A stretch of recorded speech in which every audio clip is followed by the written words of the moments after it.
દારૂની મહેફિલ માણતા 11 નબીરા ઝડપાયા। વડોદરાના નવલખી કમ્પાઉન્ડમાંથી મહેફિલ ઝડપાઈ છે। મહેફિલ માણતા 11 નબીરાઓનો પોલીસે નશો ઉતારી દીધો। મહેફિલ ચાલતી હતી અને એ દરમિયાન રાવપુરા પોલીસ ત્રાટકી હતી।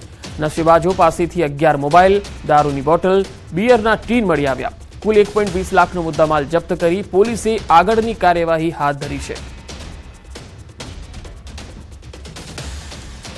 તો નવલખી કમ્પાઉન્ડમાં મહેફિલ અહીંયા માણતા હતા 11 જેટલા નબીરાઓ, જે રાવપુરા પોલીસની ટીમ અહીંયા ત્રાટકી હતી અને 11 નબીરાઓની અટકાયત કરી અને તેમનો નશો ઉતાર્યો હતો।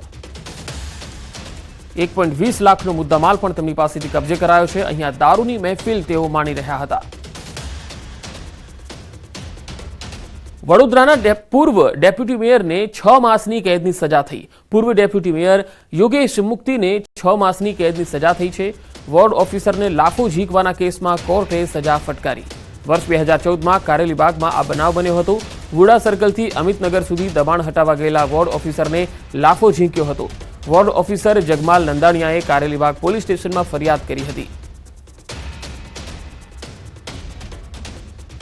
અમદાવાદમાં ટ્રાફિક પોલીસની હેલ્મેટ ડ્રાઈવ। સરકારી કચેરીમાં તૈનાત કરાશે ટ્રાફિક પોલીસ। હેલ્મેટ ન પહેરનાર કર્મચારીને દંડ કરવામાં આવશે। રાજ્ય પોલીસ વડાએ એક્શન પ્લાન બનાવ્યો છે। સરકારી કચેરીની બહાર ઊભી રહેશે ટ્રાફિક પોલીસ।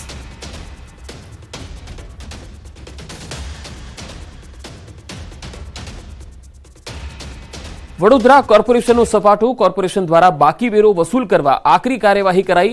માત્ર 12 દિવસમાં 20,000થી વધુ મિલકતો સીલ કરવામાં આવી। મિલકત ધારકોને નોટિસ આપી વોરંટ બજાવવામાં આવ્યા। 724 કરોડની આવકના લક્ષ્યાંક સામે 535 કરોડની આવક થઈ।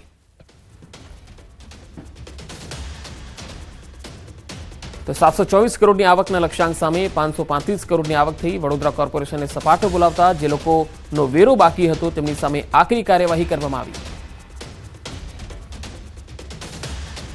વ્યાજખોરના ત્રાસથી વધુ એક આત્મહત્યા। અમદાવાદના ઈસનપુર વિસ્તારનો આ બનાવ છે। વ્યાજખોરોના ત્રાસથી એક યુવકે આત્મહત્યા કરી લીધી। સુસાઇડ નોટ લખી ગળે ફાંસો ખાઈ યુવકે આત્મહત્યા કરી। 6 લોકો વિરુદ્ધમાં ફરિયાદ નોંધાઈ છે। તો ઈસનપુરનો આ બનાવ છે, જ્યાં વ્યાજખોરોના ત્રાસથી એક યુવકે આત્મહત્યા કરી લીધી। તેણે સુસાઇડ નોટમાં પણ ઉલ્લેખ કર્યો છે। ગળે ફાંસો ખાઈ યુવકે આત્મહત્યા કરી। 6 લોકો વિરુદ્ધમાં ફરિયાદ નોંધાઈ છે।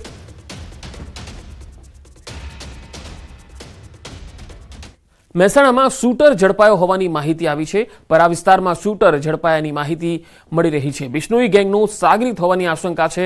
4 દિવસ પહેલા હરિયાણા પોલીસે તેની ધરપકડ કરી હતી। ભાડાના મકાનમાં રહેતો હતો આરોપી।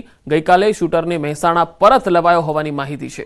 છેલ્લા 1 મહિનાથી મહેસાણામાં રહેતો હતો। નામ બદલીને ભાડાના મકાનમાં રહેતો હતો।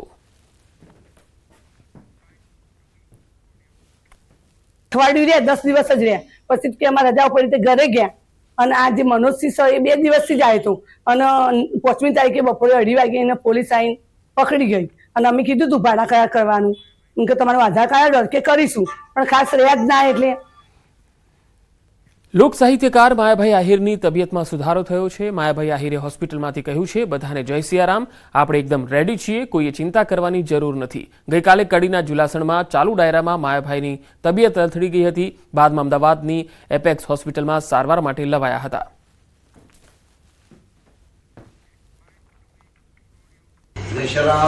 આપણે એકદમ રેડી થયો, કોઈએ ચિંતા કરવાની જરૂર નથી। જય શરાબ, આપણે એકદમ રેડી થયો, કોઈએ ચિંતા કરવાની જરૂર નથી। જય શરાબ, આપણે એકદમ રેડી થયો, કોઈએ ચિંતા કરવાની જરૂર નથી। અમદાવાદના મણિનગર વિસ્તારમાં એક પાગલ પ્રેમી વાઘના પાંજરામાં ઘૂસ્યો હતો। પ્રેમિકા માટે વાઘના પાંજરામાં ઘૂસવાની હિંમત કરી હતી, જે બાદ પોલીસે યુવકની ધરપકડ કરી કાયદેસરની કાર્યવાહી કરી। ઉત્તર પ્રદેશનો અરુણકુમાર પાસવાન પ્રેમિકાને ઇમ્પ્રેસ કરવા સફેદ વાઘના પાંજરામાં ઝાડ પર ચડી ગયો હતો। પ્રેમિકા સાથે ફોન પર ઝઘડો થતા તેણે મનાવવા માટે આ કૃત્ય કર્યું। લોકોએ બૂમાબૂમ કરતા પ્રાણી સંગ્રહાલયના સ્ટાફે યુવકને બહાર કાઢ્યો। સમગ્ર ઘટનાનો વિડીયો પણ વાયરલ થયો છે।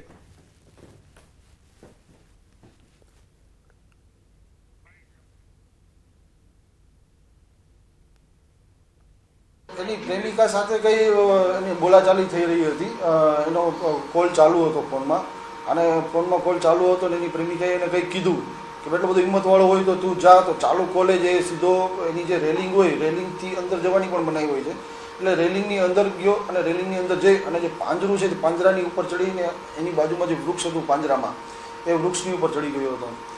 ત્યારે એની પ્રેમિકાનો કોલ ચાલુ હતો, એટલે પોતે એવું બતાવવા માંગતો હતો કે હું પ્રેમમાં શું કરી શકું. એની પ્રેમિકા સાથે કઈ સુરતમાં લક્ઝરિયસ કાર સાથે નબીરાઓના સીન સપાટાના મામલે પોલીસે કાર્યવાહી કરી છે. પાલ પોલીસે 11 લક્ઝરિયસ કાર ડિટેન કરી છે. અન્ય 9 કાર બહાર હોવાથી કાર માલિક સંપર્ક વિહોણા બન્યા છે. વિદ્યાર્થીઓ કાર ચલાવતા હતા કે કેમ તેને લઈને પણ તપાસ કરવામાં આવશે. તપાસના અંતે જરૂર જણાશે તો ગુનો નોંધાશે. હાલમાં 12 જેટલી ગાડી છે એને ડિટેન કરવામાં આવેલી છે. 5 વ્હીકલ છે એ કોઈ ફંક્શનમાં બહાર છે એનો સંપર્ક થયેલો છે અને 9 જેટલી ગાડી છે એ શહેરની બહાર છે, તો એ પણ કાલે મળી જશે. તો એ લોકોને પણ એ ગાડીઓ પણ ડિટેન કરવાની કાર્યવાહી કરવામાં આવશે. જૂનાગઢના કેશોદના ફાગડી ગામે તોરણિયા હનુમાન મંદિરના સાધુ અને સાધ્વીને દૂર કરવામાં આવ્યા. ગ્રામજનોએ ભેગા થઈને સાધુ સિદ્ધરાજ મુનિ અને પરપ્રાંતીય સાધ્વીને સેવામાંથી હટાવી દીધા. મંદિરમાં આવતા ભાવિક ભક્તો સાથે અયોગ્ય વર્તન કરતા હોવાનો ગ્રામજનોએ દાવો કર્યો. ગ્રામજનો દ્વારા તેમની રૂમની તપાસ કરતા મેકઅપ સહિત વાંધાજનક વસ્તુઓ મળી આવી. છેલ્લા 1 વર્ષથી વધુ સમયથી બંને સાધુ સાધ્વી મંદિરની સેવા સંચાલન કરતા હતા. હાલ અરુણા મુનિ સાધ્વીને મંદિરની સેવા સંચાલનની જવાબદારી સોંપાઈ છે. અવનવી પ્રવૃત્તિ એ લોકોએ હાવ મનમાની ચાલુ કરી દીધી એની, કે કોઈ ભક્તો કે કોઈ સંતો આવે એને કોઈ સારો જવાબ ન આપતા, કોઈ ઘરવા ન દેતા, અને હંમેશા માટે જ્યારે કોઈ પણ આવે ત્યારે દારૂની નશાની હાલતમાં ધૂત પડ્યો.